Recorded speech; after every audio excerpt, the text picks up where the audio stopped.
Hello there, and welcome to the tour of the hover excavator of the No. Hello there, and welcome to the tour of the hover excavator. No! For the love of... Hello there, and welcome to the tour of the hover excavator. Lol. Hello there, and welcome to the tour of the HoverExtractor of my first Run Addendum Hover Vehicles series. My name is Wimperman, and I am the Chief Designer, Chief Builder, Chief Architect, and, as you just saw, Chief Dumbass of the HoverExtractor project. So, a little story about that whole skit then. This over here is the hover excavator. Now, despite the fact that I've had the hover excavator in various different forms for ages, and I've only just had a vehicle called Extractor, I have always mistakenly called this the Extractor. Yeah, that's the right way around. I keep calling that Extractor. Now, there is another vehicle, and I can't remember which one it is now, actually, but I was going to call it the Extractor, but I decided not to, because I didn't want to compound the issue. I mean, the fact that I was calling this Extractor even when I didn't have a vehicle called Extractor, I figured it would make it worse by actually having a vehicle called Extractor, so I didn't want to. Unfortunately, I'm running out of synonyms for digger or miner, so I had to use Extractor in the end. So this is the Extractor here. Now, it may look familiar to you if you've seen any of my other vehicles, so I'm going to start by showing you the original vehicle. Now, this is a variant of this. This is the Hover Breaker, 15th, I think, or something, 16th of the first run Hover Vehicles series, and this is a salvage and repair vehicle. And I decided that, so my mining vehicles, hover vehicles that have the mechanical drills aren't doing very well on the workshop, and for taking some of the screenshots, I just went and dug a hole over there with them so that I could get a screenshot of them underground. But, I mean, even I find them to be rubbish. With the mechanical drills, they're rubbish. Laser drills, fine. Mechanical drills, rubbish. So I decided that I was going to need some mining vehicles that used the drill turret. And I figured that one of them would be a variant of this vehicle here. Now, originally, I did just take the multi-tool turret off here and replace it with a drill turret. Why didn't that delete? There we go. But unfortunately, it obviously doesn't give you a very good angle at the ground when you're digging. So I then decided, and as you can see, I already have it on my hotbar to show you.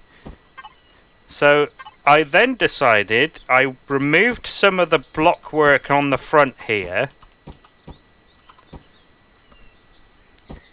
and I decided, oh, I already had it selected. Can I see the axis please, Elion? That is the correct axis. So I then did that. Actually, it was one block further back, and I moved the LCD projectors. And although I wasn't happy with the way it looked, obviously I did, you know, some more block work and stuff, and I removed the mechanical drill. But, yeah, I wasn't really happy with the way it looked. Hang on a sec. I'm not going to be able to get to that without removing that window, but that's okay. This is just demonstration. So there we go. It was there. And so these blocks were actually angled back. Or something. Anyway, I can't remember what I did now, but I thought it looked rubbish, but it was form following function. It functioned. However, having slept on it, I realised that I wasn't happy with the form following the function. So I decided to not do this in the end. I did have the idea of instead doing it... Hang on, I need to remove one more block. There we go. I did instead have the idea of doing it that way instead and having it on the side. Although, again, it would be... Hang on a second. Demonstration takes time. What? There we go. Thank you. So, I was going to do it there on the side. But again, I wasn't too happy with how it looked, and then I came up with the idea of doing a boom arm. Now, it did mean that the drill turret isn't retractable, but I'm kind of okay with that for the sake of the way it looks. As I have said in other videos, you may have seen it, you may have not.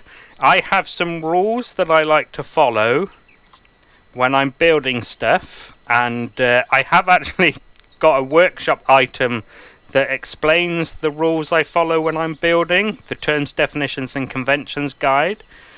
Now, as I've said in other videos, one or two at least, that I will follow those as much as I can, but I won't let the rules ruin imagination. So if there's something I want to build and the rule wouldn't allow it, I will ignore the rule. But generally speaking, I follow them. Aye, so that's the little story about how this came to be. Yeah, and the other thing I like about it as well is that it does look like it's just that turret is removed and the boom arm is put in its place, which I really like, other than bulking up that one block.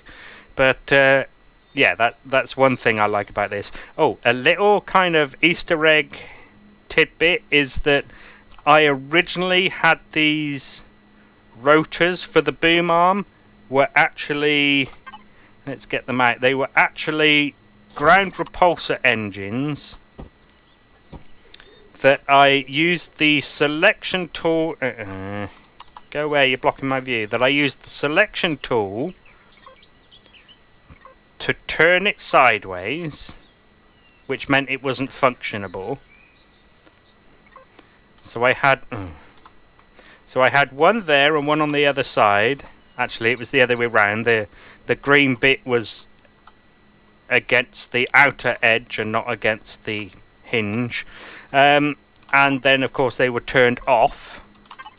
That's how it was going to look. But the problem with using those, I thought, is that they look too much like the actual hover engines. They're the same model, except the coloured bit is green instead of blue.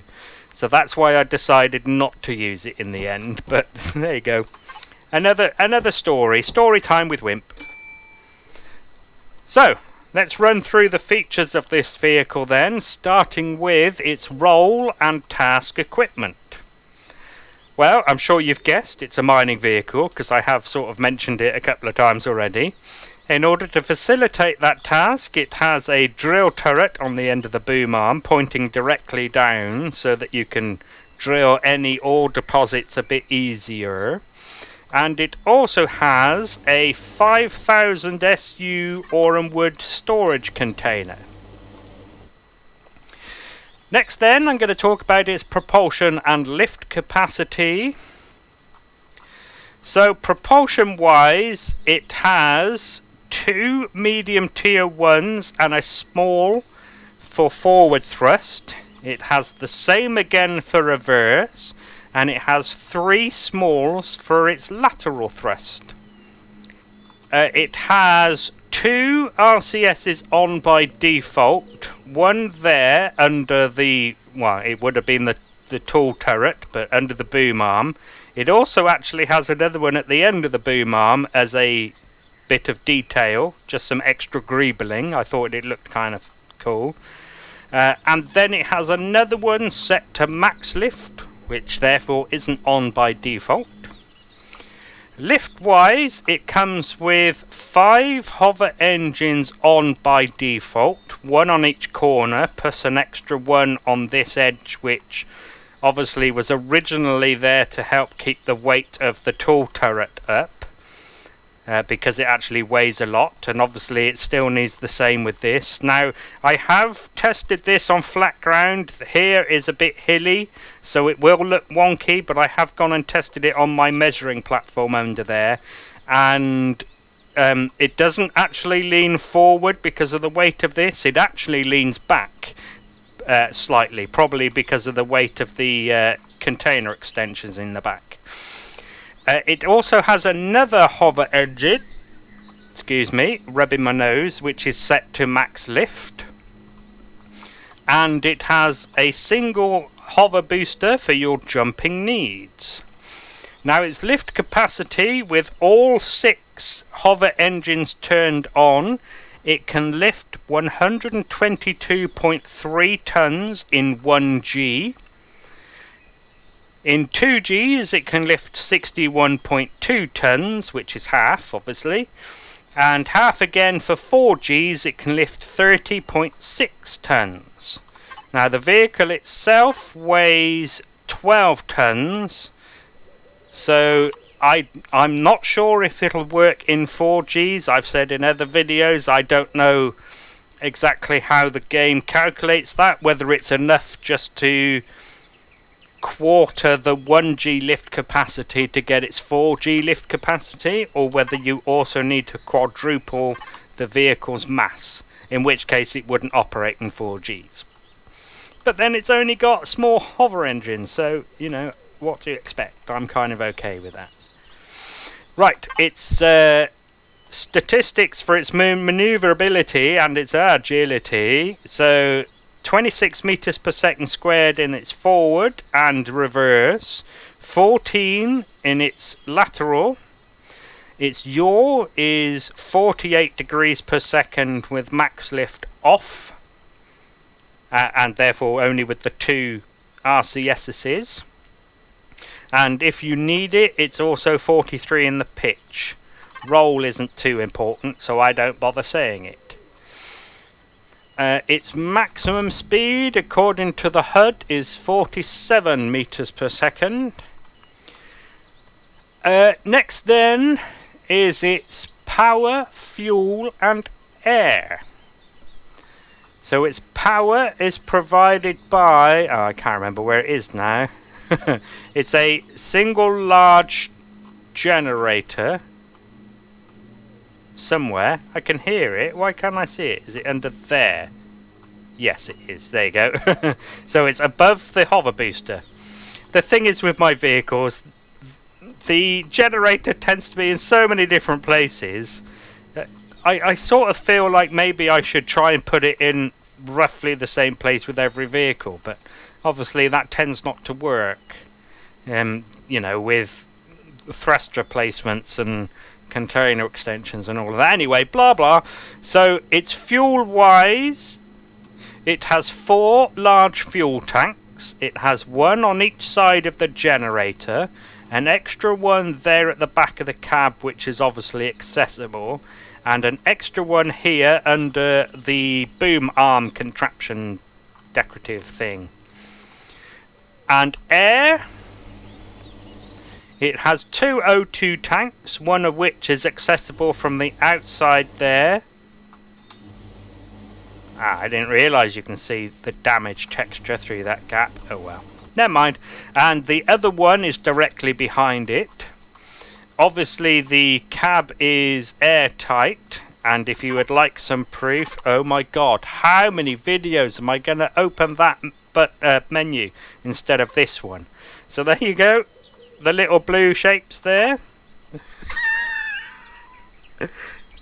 As I've said in other videos, when I say at the beginning that I am the chief dumbass, I'm not kidding. I mean, how many times do I have to press that wrong button to get to show oxygen?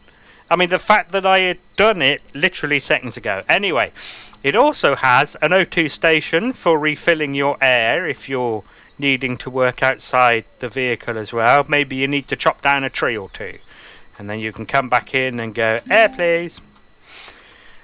Next then, I will talk about its weapons, defences and construction.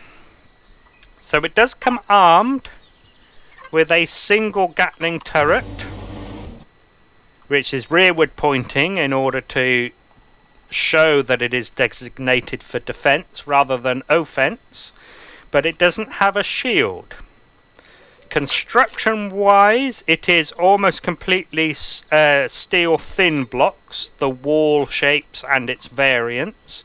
There are some exceptions, for example that kind of block shape, and here this is all carbon composite because it's larger than a wall, so I decided to use carbon for it. But other than that, the windows are just the default window glass, and it has no armour beyond that. All of this here decorative, so the bits of the steps which are also bodywork is steel, but the bits of the steps that actually just protect blocks that are also steel is carbon composite, and then this is carbon composite too because it's just decorative.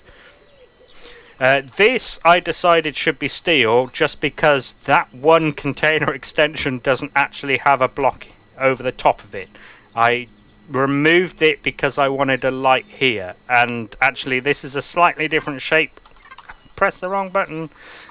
As this, I mean it's reminiscent of it, but as you can see it's different because this one has work lights that are different from the work lights on this one.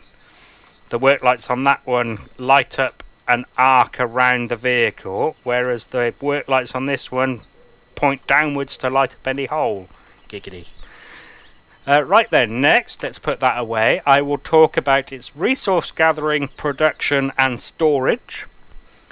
Well, much like most of my vehicles, this is going to be a quick segment because its resource gathering is simply the one it uses to facilitate its role, and it has no constructor, so it doesn't have any production either. Its storage, other than the 5000 aurum wood, is a 250 ammo box for the turret on top, and it has 2 small cargo boxes and a mini fridge, which comes turned off by default. I always turn my fridges off by default. There's no point having them on until your sandwiches are in the fridge. Right then, next is its interior layout and any remaining devices. So, the door here, I will point out, I do remember now, I forgot with the other variant of the hover breaker. I had forgotten about this, but I do remember it now. So it's very, very difficult to actually jump into the vehicle through the door from the step. However, if you get into the seat and then back out, the game will put you on the inside of the vehicle, even with the doors closed. There is, as you can see, this small walkway here so that you can access these things. Oh, for Pete's sake, I've missed a texture. And another one. My God. Okay, so it looks like I'll be updating this and that on the workshop. Grr. Yeah, it does sort of bug me when you can see the damage texture before you've actually taken any damage. Right, so the seat is obviously surrounded by glass to give you good visibility, and as you can see I have some hollow displays that show you what the key bindings are for the various toggleables. But other than that, there's nothing else to really show you about its interior layout because it is simply just that cab. So its remaining devices, it has a detector on the back, and its Wi-Fi is down here on the bottom between the reverse thrusters. Everything else I can cover in other segments. So the next segment is its shortcuts and signals. So as usual, my first device group toggle is its propulsion, etc., which turns on and off all of the thrusters and the default hover engines and RCSs. Then next is max lift. which of course turns on the extra hover engine and the additional RCS in the center of the vehicle for when you're full of stuff. The headlight toggle turns on that headlight, spotlight there, which points forward and not diagonally down. The tail lights turn on and off my patented red flares on the back of the vehicle. And the work lights turn on and off that spotlight, which points directly down, and that spotlight, which points diagonally down, to help light up any hole you're digging.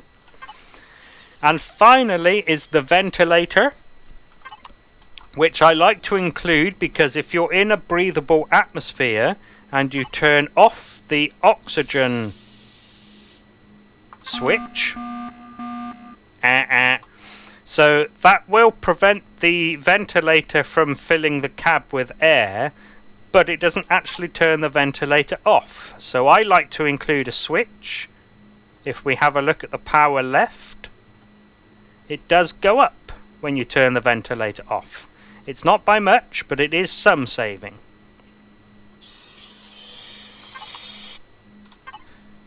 So the first signal toggle is the power save.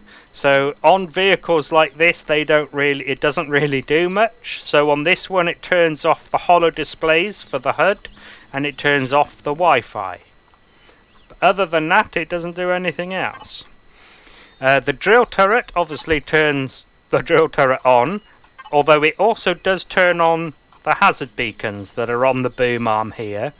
Obviously you are free to remove those if it gets on your nerves, but I like the realism of having hover beacons on my industrial vehicles. The turret switch you saw earlier, and the exterior light switch turns on the exterior light. Shock, horror, surprise. Lastly then is its CPU and upgrading. So it is a tier 2 CPU vehicle, and the observant among you would have seen the extender inside the cab here. The usage is just over 7,800 of its 12,000, so there is some room to play with.